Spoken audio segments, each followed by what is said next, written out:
Hello, this is DrPaulCottrell, and I'm going to be going over the markets today. This is May 2nd, and the markets are just about to open. So the markets will be opening in about less than a minute or so. So I'm going to be going over the yen to USD currency, the euro to the USD currency. I'm going to go over the 10-year Treasury, the S&P 500, natural gas, oil, and Federal Reserve policy just opened up. So, and then, give you my perspective on the inflation and where the Federal Reserve is going to be going and what that means from a macroeconomic level. Okay. So the market just opened up. So let's take a look at what's going on here. All right, the S&P 500, or SPY. SPY is the ETF that people can buy to buy into the S&P 500. So SPY is trading at about 412. Okay. Now, in the oil market, we are trading at just above 100. It's about 101 at the moment. This is the WTI futures contract. The Treasury, TN is the call letters. So this is a 10-year Treasury note, 10-year note. It's trading at about 28. That's the price. Now there's a formula to determine what price is to the actual interest. So sometimes it's priced in interest, and sometimes it's priced in dollars. Higher the dollar, the lower the interest. So it's inversely related to how treasuries work. So as the treasury price is going down, it means that interest rates are going up. That's what that means. I'll go into a little bit more detail about the treasury market with the Federal Reserve. Natural gas is trading at about $7.37 or so. Okay. So right now, it seems as though, and it's a little bit early, so the very first 15 minutes of trading, especially in macro markets, is clearing the deck of what was being placed as orders over the night, in after hours trading, okay, or non-after hours trading, because you can trade after hours and there's a timer that stops, and then everything just kind of holds in a buffer, right? And then they're clearing all this, all the orders, the buys and the sells, right? So the first 15 minutes, there's going to be a lot of volatility. So direction usually happens after that 15 minutes. Now, the things that I want to bring up with the currency market, because that's been trading all night long, because today's Monday, but it opens up in the morning, Monday morning in Asia, in the Asian market. So that's been trading all night long from the perspective of the United States. There's a trend with the USD, Japanese yen. There's a trend of it trading much higher. So for the last almost year or so, it has been going up. The lowest it's been since May or so of last year was about 108. And it's been climbing to 130. The highest it's been 131. It's trading at 130.9. What does that mean? It means that the yen is weakening and the US dollar is strengthening. All right. Part of the reason why it's strengthening. So let me before I say that, let me also show you what's going on the on the euro. Okay, the euro daily chart is here. Okay, and a similar trend to the Japanese yen. Okay, the Japanese yen has been weakening. Okay, the chart's going up, which means more yen to $1. That means the yen's weakening. Euro USD has been going down, and now that is priced where it's how many euros to 1 USD. Okay, it's reaching parity, meaning 1 to 1, right? So it's at 105 or so, 105. So it takes it this trend here for the last year or so. It was at 122 and it's been going down. This is also showing a sign of the dollar strengthening, because this is priced euro to USD, while the yen is priced USD to yen. Okay, so the number here is actually kind of like what the bottom ratio is. So that's how many yen there are, and this is how many dollars there are to the euro. So back a year ago, it took about the ratio was 1 to 22, and now it's going down to 105. Maybe it'll go to parity. Okay, that's showing strengthening of the dollar. Here's showing strengthening of the dollar. All right, so you have two indicators here that in global markets, there's a strengthening of the dollar. Now, why is it that there's a strengthening of the dollar? Okay.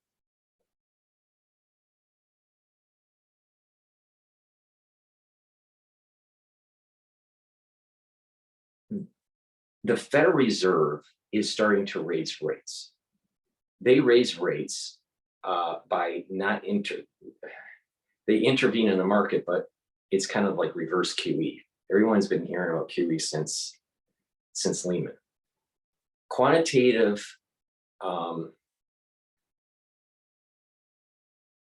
easing is basically you're injecting money into the market by participating in asset purchases from the Federal Reserve level. The Federal Reserve is doing asset purchases. Normally, those asset purchases were in the bond market. So they would buy bonds and put money into the banks, and that money would transmit into the economy. It's called, it's called transmission. Sometimes that transmission didn't work, and the economy didn't get better, and hot money flowed overseas, where institutional investors took that free money or low interest rate money and traded it overseas. That's part of the reason why there was a big increase in FDI and equity bubbles in China. Right, that was a big part of it back in 2010 or so. Well, when the Federal Reserve says, I'm going to stop purchasing, and they don't have to just purchase through QE, they were not just purchasing bonds, sometimes they were purchasing other lower quality assets onto their balance sheet to help these banks out during the Lehman crisis. Well, what they're doing is that they're not doing that anymore, and they're unraveling the balance sheet. So they are not, there's two things going on with the Federal Reserve. They're not buying as many bonds. And some of the bonds that are already on their balance sheet are going to be sold. So that means is that there's not as much of a demand, because the Federal Reserve decided that they're not going to be a participant as much in the bond market. And there's going to be a major announcement for the Federal Reserve, or by the Federal Reserve, on Wednesday. Probably we're going to hear higher rates by the Federal Reserve, probably a 0.5 point, maybe as much as 0.75 points. But you're going to start hearing more and more throughout the year. I stated about a month ago, maybe 2 months ago, that I suspected there were going to be 7 rate hikes in 2022. Some economists are even expanding that to 10 rate hikes total. I'm still with the 7 rate hike mark because I think going 10 probably is a little too aggressive. They probably will do 7 rate hikes, but it's very possible that some of those 7, they're not going to be just a half a point increases. They may actually be 3/4 of a point, or maybe even 100 basis points. So what we call basis points. So 75 basis points, 50 basis points, or 100 basis points. 100 basis points means 1% increase, one full percent. 50 basis points basically means 0.5%. So as the Federal Reserve keeps on inching their interest rates up, this is reducing that QE, and they're extinguishing the money supply. That's basically what's happening. And because you're extinguishing the money supply, you're seeing this perturbation in the actual currency markets. Now, there's a lot of moving pieces because other central banks are going to be doing adjustments in their policy. So if no one did anything except the Federal Reserve, the dollar would keep on strengthening. Well, if the ECB, the European Central Bank, decides to unravel its balance sheet, let's say, and strengthen its currency, then you would start seeing less increase in the dollar strength, or a slight reversal of what I mean by less increase in the strength of the dollar, meaning reduced acceleration of the increase, or a deceleration of the increase in the dollar. Or it's possible that it might actually weaken a little bit. The United States dollar may weaken a little bit if certain policies within certain central banks counteract the move by the Federal Reserve. Most likely, these central banks are coordinated. They're doing a coordinated move, and there's going to be certain central banks going to do tightening. And as that happens, currencies will fluctuate. You're going to start seeing the US dollar, and it's happening right now, getting stronger. And then the ECB makes their move, and or even the Bank of England, and they strengthen, and then the dollar weakens a little bit. Their currency, let's say the British pound or the euro, starts to increase in value, and it tries to stabilize. But there's going to be a lot of currency movement because of what the Federal Reserve. The biggest mover in the currency market is the Federal Reserve.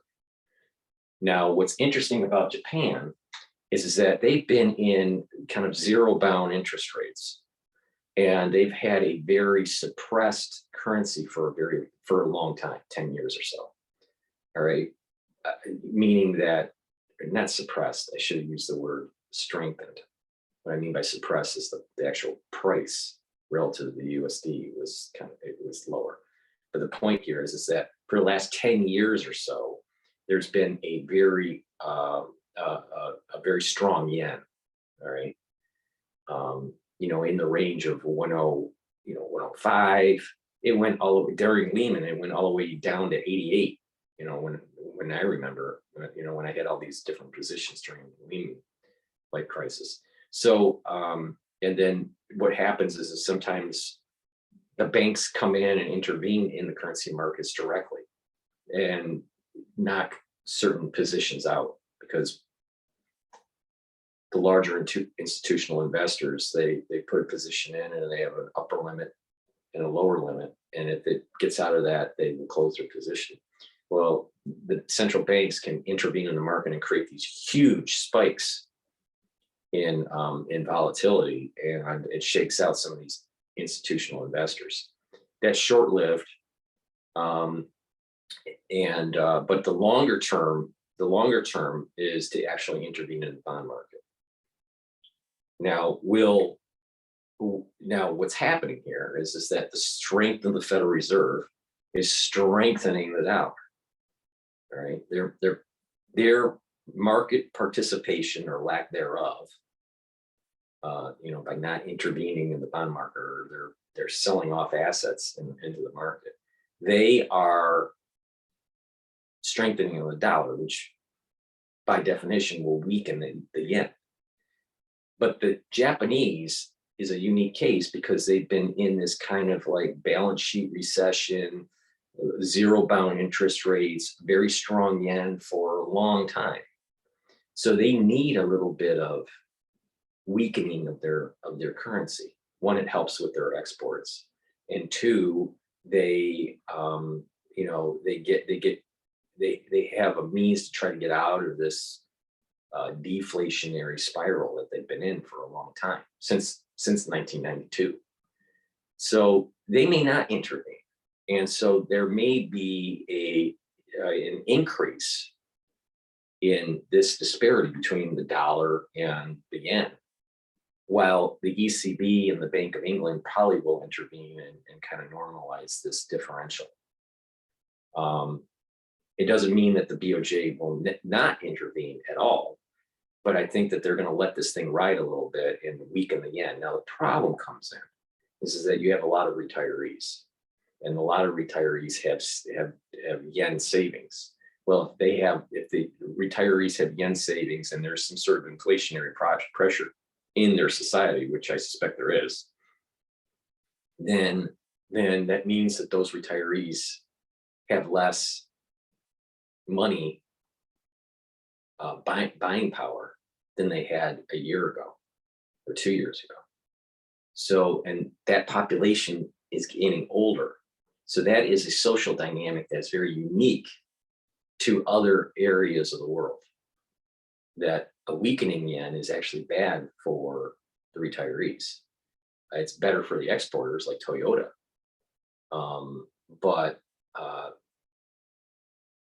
So we have to pay attention to what's going on with Japanese yen. Now, normally when you look at the yen, that's like an indicator of risk on, risk off. When you have a very strong yen, it's usually an indicator that risk is off. And when the yen is weakening, then risk is on, meaning equities. People are buying equities in the United States. We are seeing that. People are buying equities. Now, we're going through a volatile patch. Like right now, let's just take a look at the futures market in the S&P 500. So, we're trading at about 4,125 or so right now. So that's, it's somewhat stable right now at this time. But there's a little bit of a rough patch that we're in for the equity market. Now, when you step back and don't look at the intraday trading, the up and down, up and down, up and down, right? Or even some of the day-to-day within the next couple of weeks. But if you step away and look at the big trend, usually the equity markets will go up when the Federal Reserve is well, there's three variables going on. So let me explain what's going on here. So because there's inflation and the Federal Reserve is trying to cut inflation by raising rates, that inflationary pressure will tell investors to invest in the equity market and get out of the bond market because they're inversely related usually. Sometimes they're not inversely related, but usually the canonical thinking is that they're inversely related. Markets get into disequilibrium sometimes, and sometimes they're correlated. Positively when they're going up, they're both going up, and sometimes when they're going down, they both go down. Especially in illiquid markets for the downward trend. But usually, markets will be inversely related between the equity market and the bond market. Well, when you have high inflation, people want to get out of bonds because they realize that their money is eroding. The price of bonds are going down. Part of that is because of a fixed coupon payment, and you want to get out of that fixed coupon payment because interest rates, the current interest rates are higher. So inflation is eating away at your coupon payment. So that's the reason why people try to get out of bonds when inflation is getting higher.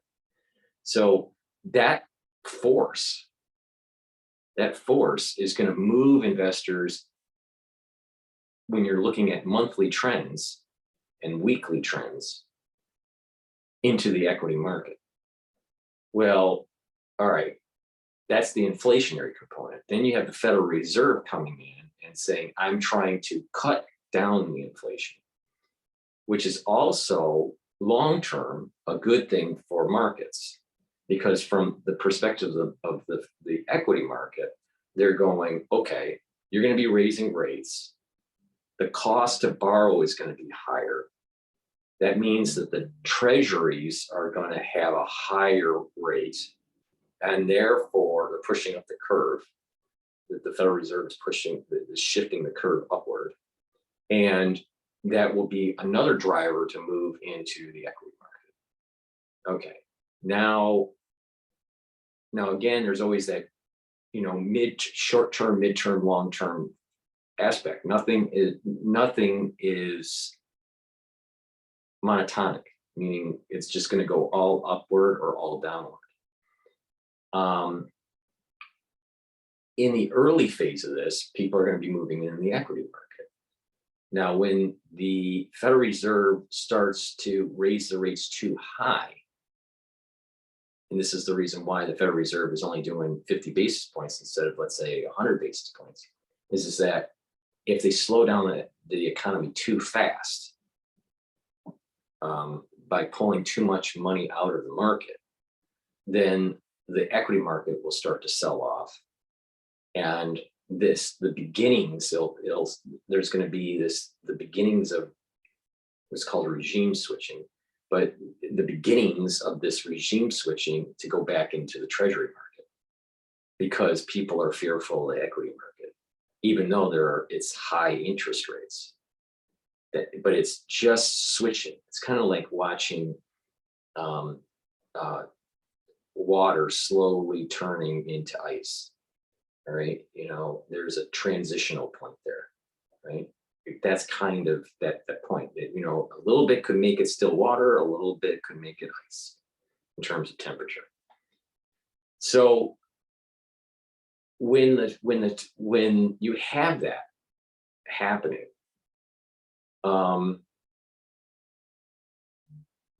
people are going to go, okay, this economy is starting to slow down, and so I'm going to start pairing my positions in the equity market and maybe keep it in cash, or maybe put it in bonds. Some people will probably go into cash, and then there's other institutions that are forced to go into bonds because they have to keep a certain ratio between equity and bonds based on their investment policy statement for their fund or whatever. And then as the economy starts to slow down and go into a recession, usually when the Federal Reserve raises these rates, eventually a recession happens. And then the recession takes hold, GDP numbers come in negative for 2 quarters. And then, during that period of time, because markets are priced in the future, within that time frame, the markets have been selling off in the equity market, and the bond market is slowly going up again in price. And the Federal Reserve will say they're holding, because they're seeing the market, the economy starting to be affected by the interest rates that they rose, and they kind of broke the back of inflation. And then the economy starts to go into a recession, maybe like an 8-month, 9-month recession. And then green shoots will be seen in some of the economic data, and people will start to move out of their cash position or their bond position that they temporarily moved into and go back into equities. How long that big cycle happens could be as much as 2.5 years from now, where we actually start to see the inflation.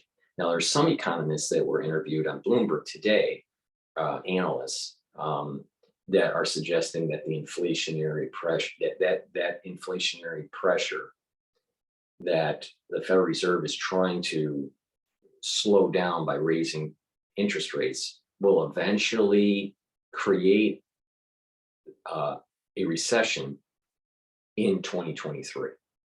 So they're saying about a year out. It's very possible, depending on, the conditions of the market. It's very possible that that could happen, but I'm thinking it's probably going to be a little bit more like 20, more like 2 years out. So we're talking like 2024.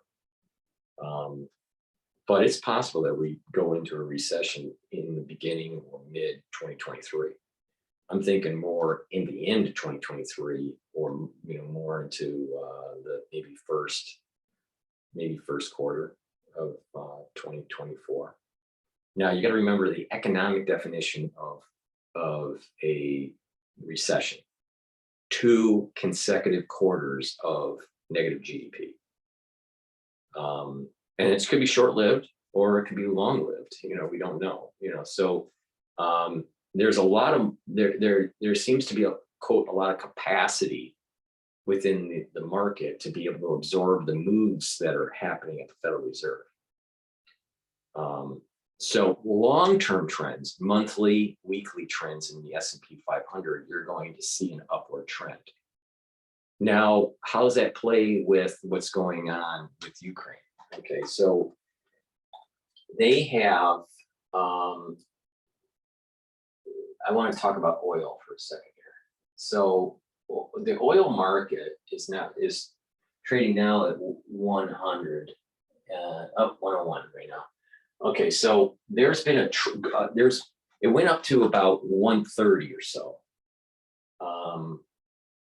and then started dropping down. Now that's with the Ukraine crisis.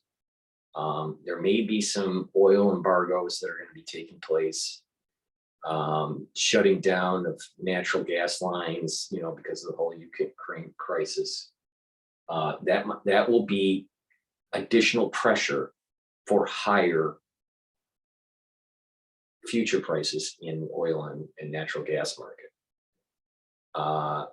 Now we may see another attempt to hit the 130 mark in WTI, the oil market. Most likely it won't break the 130 mark. And then because you have a double top, there's a technical indication there in trading that it's going to start fading away and that it'll start to go down. So if we start hearing a lot of news about oil and natural gas supplies being disrupted because of the Ukraine crisis and this back and forth between the United States and Russia, then what's going to happen is there's going to be an attempt in the market to try to hit 130, and then it probably will fade. So I don't think it'll pass the 130 mark in cost per barrel. So that's about a 30 price move. But a 30 price move at these levels, with the current instability that's going on in Ukraine, could happen within 3 weeks from now. But I don't think it will break the 130, and I think it will come back down. Probably for the rest of this year, if you averaged everything out, you're probably seeing about $100 or $110 a barrel of oil. So that means that the gasoline costs at the pump is going to be elevated for the rest of this year and part of next year. Now the futures market for the S&P 500 and SPY is starting to go up a little bit. So there's a little bit of a positive trend. And again, oil market is still a little bit suppressed. The ETF that I look at for exploration and for oil and gas, that ETF is slightly going up from the open, but is suppressed from Friday's high of 171. Now Now it's trading at 156. That's gush. So that's my take on the market. Beware on what the Federal Reserve is going to be doing. They are going to be continually raising rates. And as they continually raise rates, that means they are not being participants in buying bonds, and they are also selling bonds in the market, taking money out, liquidity. Now there's going to be another bond issuance by the government. The Federal Reserve is not going to participate. So that means that if there's not enough demand for treasuries, the treasury price is going to start dropping. And the curve that the Federal Reserve is trying to adjust to shift it upward, most likely, you're going to have higher yield. There's going to be higher yields on these bonds, on the 10-year, on the 2-year, so that whole curve is going to be moving out, even a 30-year. So, but I look at the 10-year, we were trained, focus on the 10-year, not so much the back end of the curve, not so much on the front end, but look at the 10-year as the kind of like the more of the trend. But what's also important is that when you have an inverted yield curve, meaning that the front end of the curve is higher than the back end of the curve, then normally that's recessionary indication. Doesn't mean it's always that, but it tends to be that way. Now, so keep in mind, listen if you're following this, listen to what's going on at the ECB. If they start to intervene, there's probably going to be a strengthening of the euro. And then there's probably going to be a strengthening of the pound. But I think that the BOJ is going to be a little bit later to the party and intervening in the market, because I think they're taking this as an opportunity to actually weaken the yen, because it's been so strong since Lehman.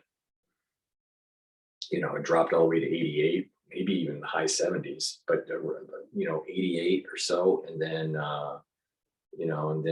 went back up to 108, and then fluctuated, and then all of a sudden it's at 130.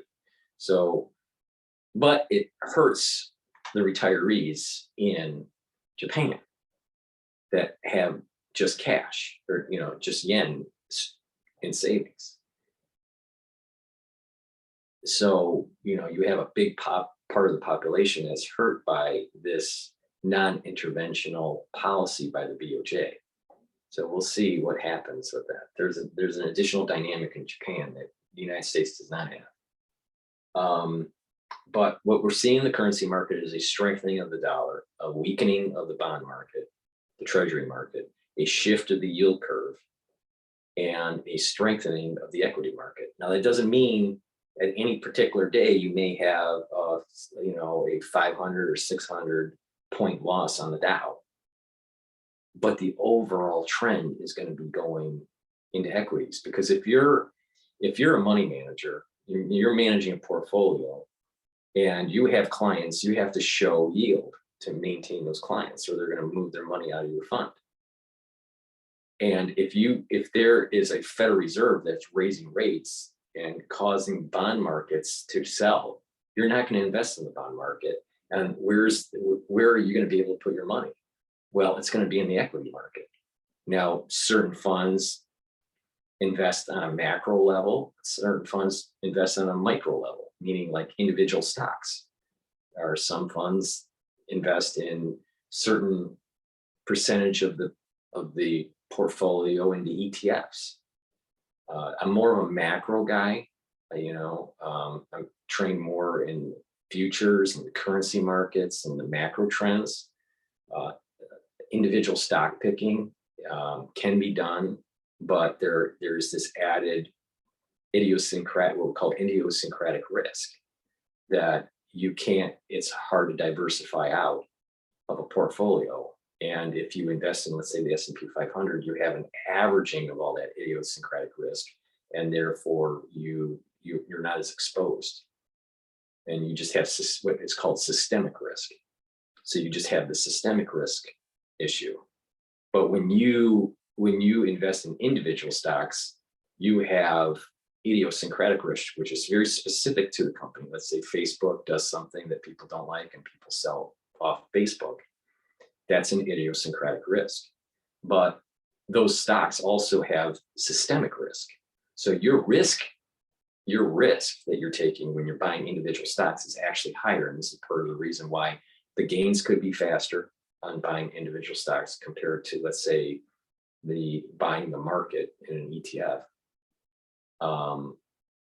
But the losses can be far greater too. And so the point is the volatility is much higher with individual stocks than, let's say, the market usually. Now volatility could be good because that means that your price is going higher, than the market. But it could be also negative where the price is going down faster than the market. And so you have to pay attention to that. So I don't think buying individual stocks as a really good way to build wealth in investing in the market in equities. I think the better strategy is to try to get that idiosyncratic risk out of the portfolio and just focus on systemic risk. This is the reason why professional managers invest in equities and bonds in a certain percentage. Right now, probably that percentage should be about 80-20. And the reason being is sometimes the market sells off and the bond market goes up. And then when the Federal Reserve stops intervening in the market like they are, then you go back to like a 60-40 or 65-35 split, where you're heavy on equities and less on bonds, but you're higher in bonds than, let's say, your 80-20 split during this intervention policy that the Federal Reserve is doing right now by trying to raise rates. So it just depends on what direction the Federal Reserve is. But this is the reason why portfolios are rebalanced. And you should never rebalance your portfolio too many times because it's stupid, because you're just trying to chase your tail. But there is these points of time where you do the 80-20 rule and you go back to the 60-40 rule when it comes, and that helps you build wealth. So so that's the take I have here. Is that you have the euro that's near parity, but the ECB might intervene. You have a very big weakening of the yen relative to the USD that's taking place. That the Federal Reserve, the Federal Reserve move is bigger than any moves that are happening with the BOJ, and it probably is going to last for a while. And the BOJ probably wants this to happen. I don't think the BOJ is going to intervene in the market. You have equities that are going to be volatile, and there's always going to be this fear out there in the news. You're going to hear this, will the economy falter? And then there's going to be volatility in the market. It's going to sell off. And then all of a sudden you're going to hear some positive news. But once you start hearing negative GDP, we had a negative GDP number recently, but it was somewhat minor. But if you start hearing a lot of sales are really declining, and that and people are getting the beginnings of the layoff, those are signs that the market's going to sell off and that we're going to be going into a recession.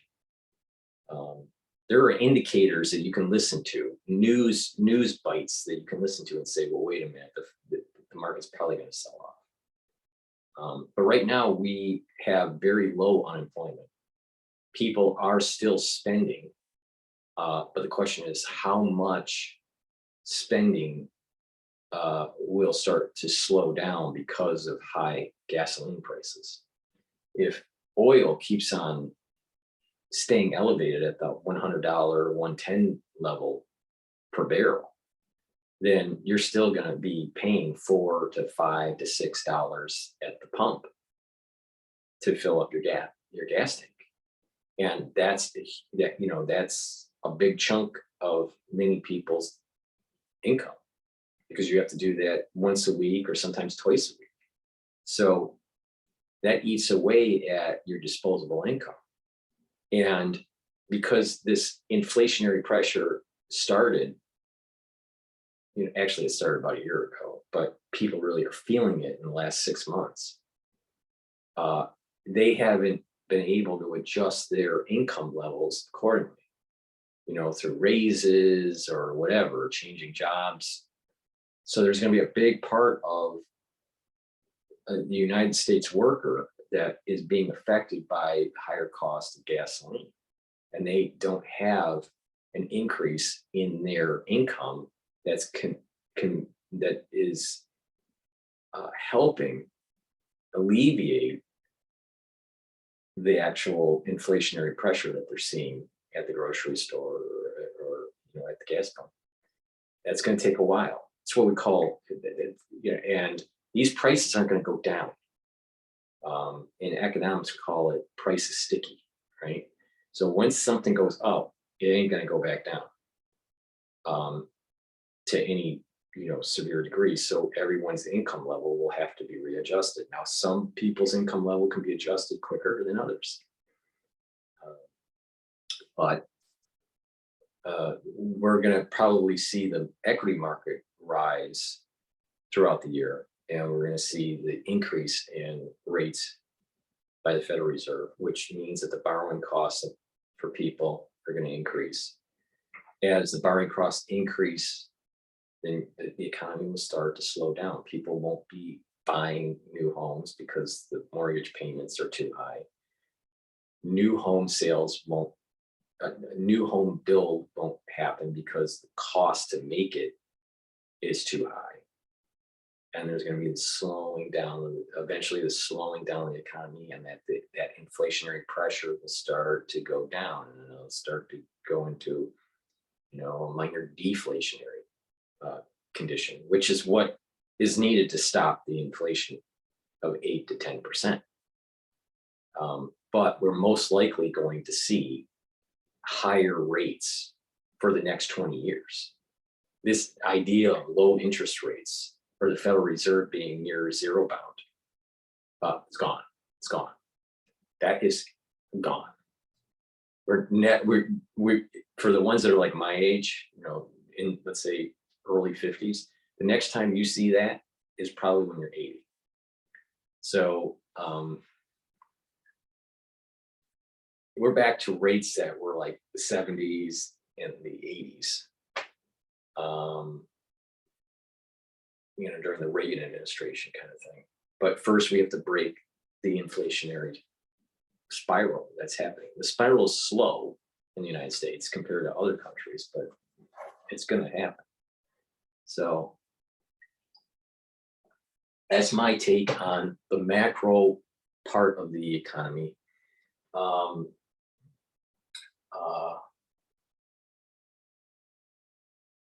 And then what I'm going to do is I'm going to do another video on some other current events, especially when it's dealing with SARS-CoV-2 in China.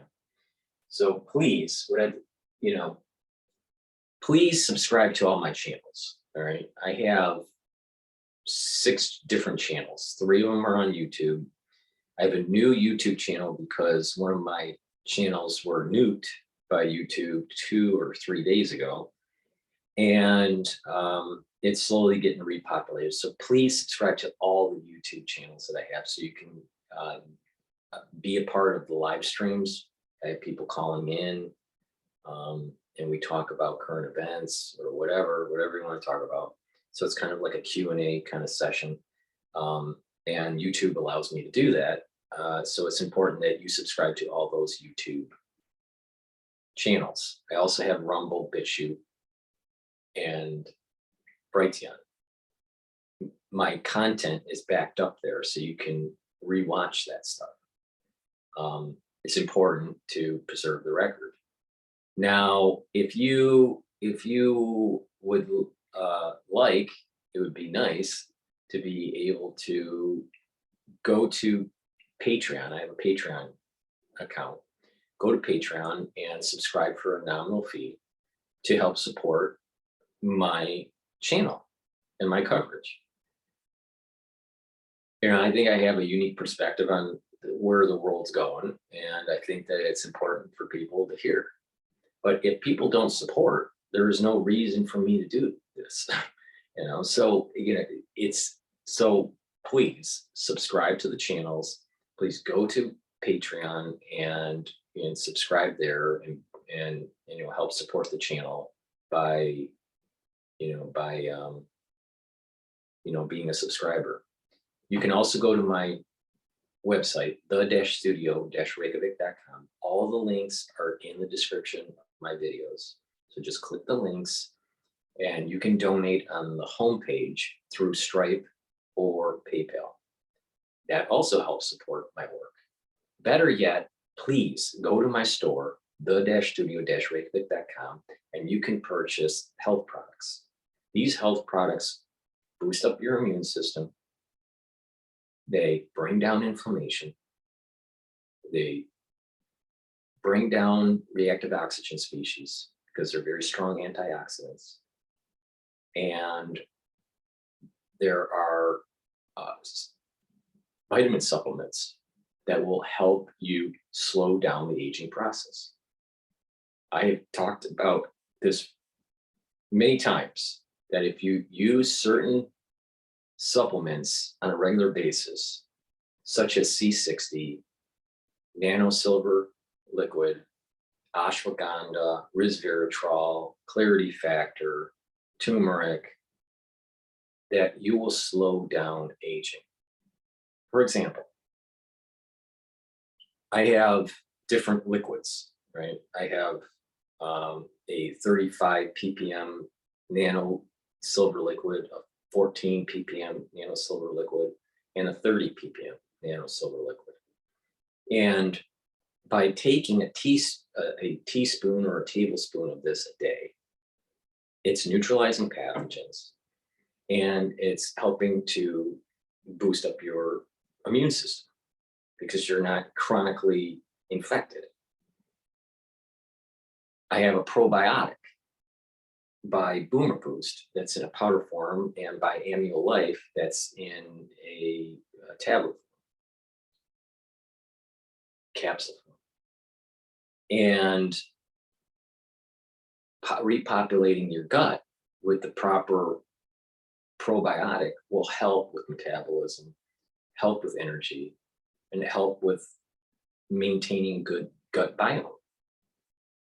Taking the C60, which comes in this kind of package, you can get the 4 ounce or the 8 ounce.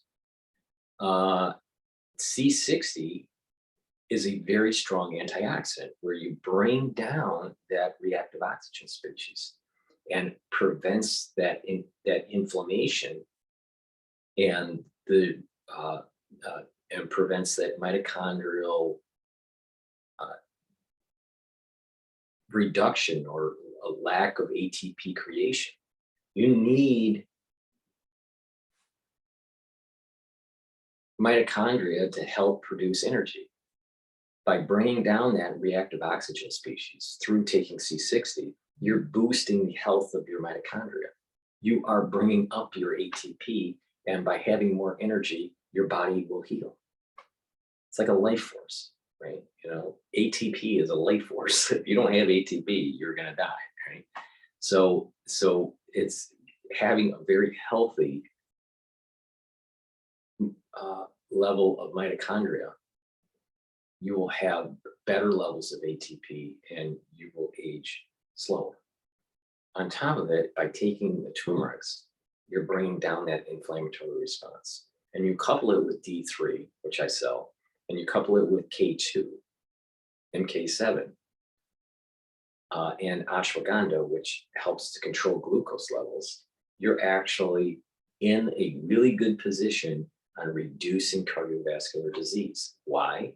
Because cardiovascular disease, a big part of it, is the buildup of plaque, right?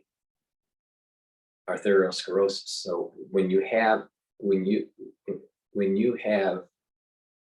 plaque buildup, it's because you have foam cells, which are macrophages that eat up oxidized LDL. This is why they say bring down your LDL. All right. Well, you can also neutralize those oxidized LDL by taking the C60, because it's a strong antioxidant. By bringing down the reactive oxygen species, the LDL can't oxidize as much, and therefore you're reducing the number of foam cells you have. And by taking K2, MK7 with D3 with ashwagandha and controlling the glucose levels, you are reducing that inflammatory response of hypoglycemia. And what's happening is that your occluded, or your plaque buildup will start to slowly go down. And you're going to see not only less advancement of cardiovascular disease through plaque buildup, but the larger plaque buildup will slowly start to diminish. And they've done clinical trials of this with metformin, K2, and D3. What's the beauty is that ashwagandha acts like metformin by controlling your glucose levels. So you have all the tools to reduce and to prevent additional advancement of cardiovascular disease by just listening to what I just said. K2, MK7, you can get an MK4 or an MK7. You want the K2 MK7 molecule, right? You can get I don't sell it, but you can get it on Amazon. You can purchase on my store the D3, purchase the C60, purchase the ashwagandha and the turmeric, and purchase the nanosilver. And you combine these, and you do this every day. And that alone is going to slow down aging process, because you're getting better blood flow, you're reducing that inflammation, and you're getting rid of plaque buildup and reducing plaque buildup. Not only are you reducing the plaque buildup, you're preventing additional stuff to happen. All right, there is a way to slow down the aging process, but you have to be working on it every day. By doing it every day, there's a compound effect. Now, I understand that because of the economy, that people can't spend the money for, these types of these supplemental routines to slow down aging and improve your health. But I take it from the perspective that if you don't, it's going to cost you more in the end when you're older through medical care to go to the doctor and deal with ailments that are far more expensive than doing a preventative maintenance every day. And not only that, you'll have a better body, so it's important. And there's a compound effect that when you stick to the program, you will look younger. You will be younger. You will have better blood flow. You will have more energy. And taking resveratrol, another thing to take, especially for the cardiovascular, is taking resveratrol to be able to get rid of the senesced cells and to have, it's also an antioxidant too, but the resveratrol will help to rejuvenate and activate stem cells that are in certain tissue, adult stem cells that help to repopulate that environment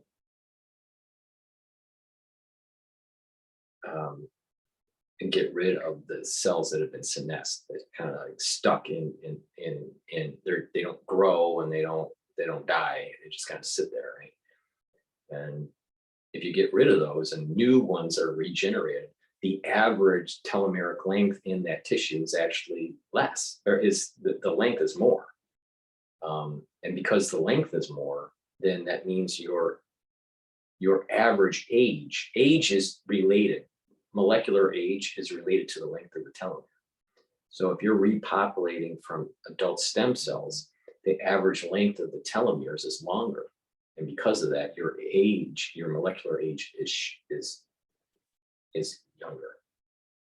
So this is the reason why to get rid of the senescent cells, and where your average population within certain tissues will actually be younger. This is part of the reason why.